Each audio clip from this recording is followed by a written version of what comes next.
السلام علیکم ورحمۃ اللہ وبرکاتہ۔ ہمارے چینل جرنی تھرو دا قرآن میں آپ کا خیر مقدم ہے۔ آج 19ویں روزے کی نسبت سے 19ویں پارے کا خلاصہ پیش خدمت ہے۔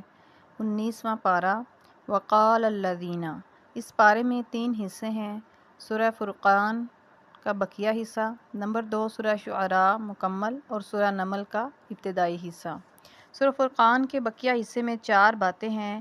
نمبر 1 قیامت، نمبر 2 توحید، نمبر 3 رسالت اور نمبر 4 عباد الرحمن کی صفات۔ ایک دن یہ دنیا ختم ہو جائے گی اور حساب و کتاب لیا جائے گا۔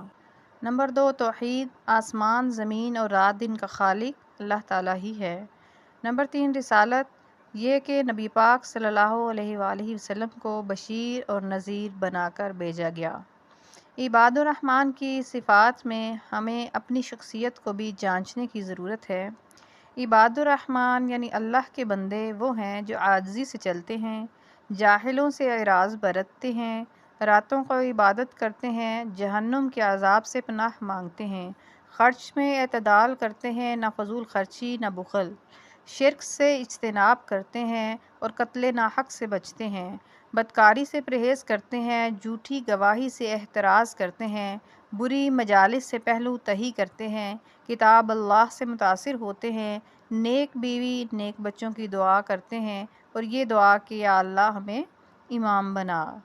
سورہ شعراء میں 3 باتیں وہ یہ ہیں۔ نمبر 1 7 انبیاء کرام کے قصے، نمبر 2 قرآن کی حقانیت اور نمبر 3 شعراء کی مذمت۔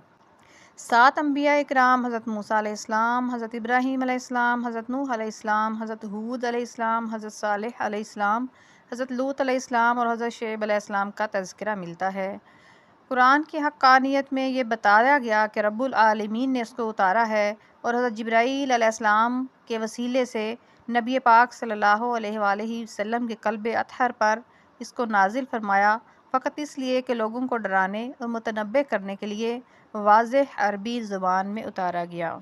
شعراء کی مذمت کی گئی کہ ان کے پیچھے تو بے راہ رو لوگ چلتے ہیں، یہ ہر وادی میں بھٹکتے ہیں اور ایسی باتیں کہتے ہیں جو کرتے نہیں، البتہ وہ لوگ اس سے مستثنیٰ ہیں جو ایمان لائے اور نیک اعمال اختیار کیے اور اللہ کو کثرت سے یاد کیا۔ سورہ نمل کے ابتدائی حصے میں 2 باتیں ہیں۔ نمبر 1 قرآن کی عظمت، نمبر 2 5 انبیاء کرام کا ذکر۔ قرآن سے بڑھ کر عظمت والی کتاب، سچی اور حق پر مبنی کتاب کوئی نہیں۔